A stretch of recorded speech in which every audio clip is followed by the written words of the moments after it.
Ma-admit ka daw sa ospital. Dapat alam mo ang karapatan mo, narito yan, halika kayo, pag-usapan natin yan.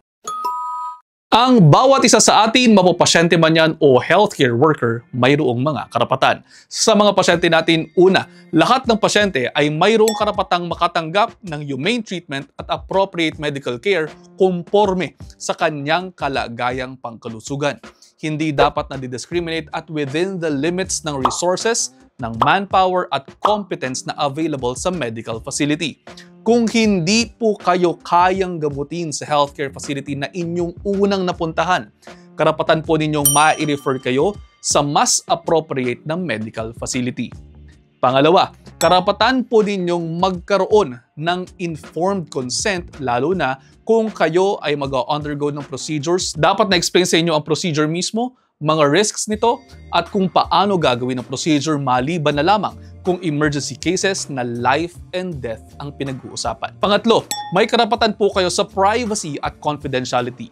Sa kahit na anong stage ng treatment po pwede po kayong tumanggi sa public exposure maliban na lamang kung korte na ang magsasabi sa inyo na isisiwalat dapat ang inyong kaso kung mayroong kinalaman sa public safety at kung i-waive ninyo ang right na ito. Siyempre, kadalasan extreme cases naman po ito o di naman kaya pumayag kayo na i-post kayo.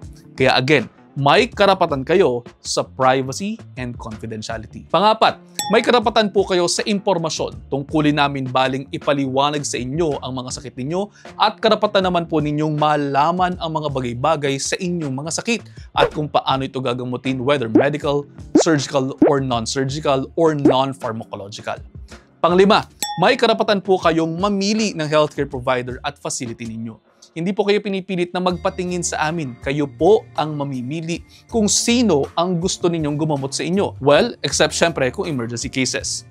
Pang-anim, mayroon po kayong karapatan sa self-determination. Pwede po kayong magpagawa ng diagnostic and treatment procedures na gusto po ninyo provided na legal age kayo, in sound mind, na ipaliwanag sa inyo ang diagnostic and treatment procedures na gusto po ninyong i-avail, hindi ma-jeopardize ang ibang tao. Again, kayo po ang hari ng mga buhay ninyo. O pwede ninyong ipagawa yan. Pampito, may karapatan po kayo sa religious belief ninyo.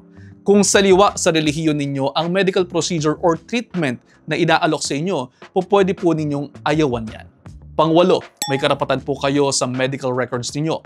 Pwede kayong humingi ng summary ng medical history ninyo. Pangsyam, may karapatan po kayong umalis. Pwede kayong mag-waiver kung ayaw ninyong magpagamot sa ospital basta't alam ninyo ang consequences ng inyong desisyon at pumirma po kayo ng waiver na walang pananagutan ng ospital, ang mga staff at ang mga doktor nito sa desisyon ninyo.